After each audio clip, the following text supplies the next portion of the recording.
I'm from Surat, and in my times when I was a child, when I was in school, we never had television for the longest time. One television set in the whole society. That too, when they are watching, and if the doors are open, we get to watch it. And I chased her for almost 2 years just for a coffee, and that's how it started. I did water tank cleaning contracts. I took this cooling tower fan control system that I used to sell.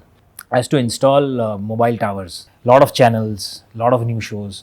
So I tried myself there also, gave a lot of auditions, and television rejected me outright. All the rejections, used to push me more. Today, I'm speaking with an actor who was hailed as the breakout star of 2020 when he made his debut in a series called Scam 1992. I'm speaking with actor Pratik Gandhi. Hi, welcome to the Quint, and thank you so much for talking to me today. Did you think you'd be Pratik Gandhi, the breakout star of the industry at some point? Yeah, actually, never thought that way. That how this will become so big, and that too at a time when the whole world was going through a difficult time. What about your family? Does your little girl know how popular her father is? Oh, she is still trying to get that fact that why are they behind you? Why do they want to click photograph with you? Yeah. She is still thinking that, but because me and my wife, we both are actors. We've been doing stage since a long time now. So ever since my daughter was born, she was with us at the backstage for all our shows. She directs me when I rehearse on my own for my play specifically. Wow. If not required, why are you using your hands? No. Yeah, that's something that Like you said, your wife is also an actress. How did the two of you meet? Was it theatre? Was it films? How did the two of you meet? Oh, we met at Prithvi Theatre way back in 2005. And there was a play which didn't have any dialogues. It was called Master Maestro Swami. We were around 30 people on stage for 45 minutes without any dialogue. That's when I saw her in the audience. And I didn't know that she is also an actor, which I got to know later. So did you go and approach her from the audience later, or did you just meet her organically at No, another I play? wanted to, but I didn't. And I saw her in the backstage greeting other actors. Then I chased her for almost 2 years just for a coffee, and that's how it started. Of course, we all know that you were an engineering student, you worked as an engineer. And I know I read somewhere that you said that you used to be an engineer by day and theatre actor by night. But how was it for you to kind of manage the two? Passion never makes you tired. In fact, it was there was a sense of achievement that I'm able to pull myself to do these things together. Were you inspired by anybody from theatre or Bollywood as you were going on this journey? Oh, there are lots of actors. I mean, frankly speaking, I was not in a place to watch a lot of films and plays. I'm from Surat, and in my times when I was a child, when I was in school, we never had television for the longest time. One television set in the whole society. That too, when they are watching, and if the doors are open, we get to watch it. But whatever that I watched, there are few actors that I loved watching. Sanjeev Kumar is one of them, and his range of performances was intriguing. Amitabh Bachchan is one of them. The way he's reinvented himself over and over again. That is something which is a dream for an actor to do. That you are relevant and you keep working for the longest time, and different generations love you together. That's true. Is there anyone from the current generation that you think is doing great work? Yeah, Ranveer Singh, yeah. The way he changes himself and makes different characters, he becomes absolutely comfortable with different languages and gets those dialect correct. So that's fascinating. So you moved from Surat to Bombay. Of course, you were an engineer in Surat and you came here wanting to also be an actor along with engineering. So how was that move for you into a new city, trying newer things? June 2004, I came to Bombay and I started meeting people. And initially, I met everyone just for plays. I had no clue, how to approach people here. Bombay is not an easy city. Yeah, and I had no clue whether auditioning is a process for theatre, or you just have to meet, you just have to approach. How do you tell them that I'm an actor? Because I'm sure there are lakhs of people coming every day to Bombay to be an actor. Did it scare you? Not at all. I was fascinated. I was absolutely excited to understand how this works. And slowly I understood that it is not an organized sector. If somebody knows you, if somebody has watched your work, then that goes to somebody else and suddenly that might click. So you have to be at right place at right time. Back then, television was a big thing. Yeah. Huge changes were happening then. Lot of channels, lot of new shows. So I tried myself there also, gave a lot of auditions, and television rejected me outright. So at any point, did you feel like, I don't think I can make it? I just want to go back. I'll continue to do theater and continue to be an engineer, but I don't know if this will happen. Frankly speaking, I never thought that way. It never happened. In fact, all the rejections, used to push me more. So this situation can easily be treated by blaming somebody else or the world around, that I am perfect, but they're not getting me.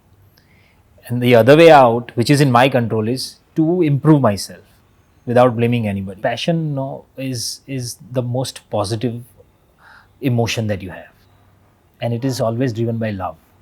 So anything which is driven by love can give you a lot of strength to hold on to any kind of situations. I kept doing multiple jobs.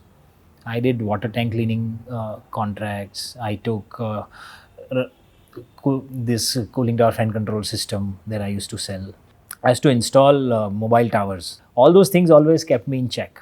You know, the first time you told your parents that you wanted to be an actor and you wanted to move to Bombay to try and pursue this passion, what did they say to you? Did they react in a way saying, why? Oh no, in fact, my parents reacted by saying, why not?